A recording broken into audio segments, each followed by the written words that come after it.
Nah, ketika manusia memilih kafir, itu haknya.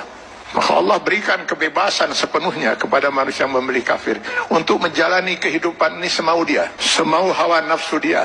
Allah berikan kebebasan sepenuhnya. Silakan baca di dalam Al-Quran atau di dalam hadis Rasulullah SAW. Tidak akan pernah kita temukan satu ayat, satu hadis di mana Allah mengatur kehidupan orang kafir. Orang kafir diberi kebebasan sepenuhnya, mau berbuat apapun di dunia ini. Tinggal dia harus menanggung resiko pilihannya itu di akhirat nanti. Tapi kepada mereka yang memilih beriman, hilang sudah kebebasan ini sepenuhnya. Karena seorang mukmin, dia dituntut untuk Islam. Akar katanya adalah aslama, berserah diri.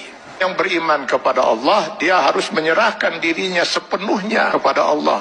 Sepenuhnya dia siap untuk diatur hidupnya oleh Allah Subhanahu wa Ta'ala. Tanpa lagi dia mempergunakan akalnya untuk bertanya, mengapa Allah wajibkan saya berbuat ini, kenapa Allah haramkan saya melakukan ini. Kalaupun pertanyaan itu muncul dalam dirinya, maka keimanan dia akan menjawab, saya lakukan ini karena Allah perintahkan, dan saya tinggalkan hal ini karena Allah melarangnya. Itu jawaban seorang mukmin. Dia tidak akan berusaha mencari ilah hukum, alasan hukum, apa manfaatnya, apa hikmahnya. Karena keimanannya akan mengatakan, semua yang diperintahkan Allah pasti ada manfaatnya. Dimengerti atau tidak dimengerti oleh akal dia. Semua yang dilarang Allah pasti ada mudaratnya. 14 abad umat Islam tidak pernah mengerti bahwa dalam daging babi itu terdapat cacing pita. Cacing pita baru ditemukan di akhir abad 18 Masehi. Apakah umat Islam selama 14 abad itu makan daging babi? Tidak. Setiap yang dilarang oleh Allah pasti ditinggalkan oleh seorang mukmin. Maka seorang mukmin harusnya siap untuk mengislamkan dirinya secara penuh, secara utuh, secara kafah. Maka kepada orang yang memilih beriman itu Allah menyeru, ya ayyuhallazina amanu dukhulu fis silmi kafah.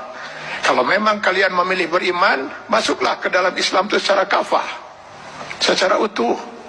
Mengislamkan diri kita setiap detik, baik dalam hubungan hablum minallah maupun hablum minan nas. Itulah sebabnya Allah menurunkan 6.666 ayat Al-Quran, yang sebagian dari ayat Al-Quran ini dijelaskan oleh kurang lebih 5.000 hadis Rasulullah SAW.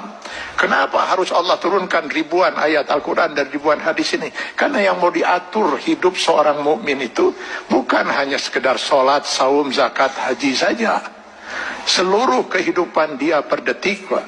Mulai dari masuk WC, keluar WC, sampai mengatur kehidupan bermasyarakat, bernegara. Ini kalau dia mau milih beriman. Kalau tidak mau diatur hidupnya, jangan milih beriman, milih kafir. Pada orang-orang yang berfaham sekularisme, liberalisme, yang ingin memisahkan agama dari kehidupan, saya sering mengatakan, kenapa repot-repot harus menolak sebagian aturan Allah? Pilih kafir, Anda bebas sebebas-bebasnya. Kalau memilih beriman, sudah hilang kebebasan itu.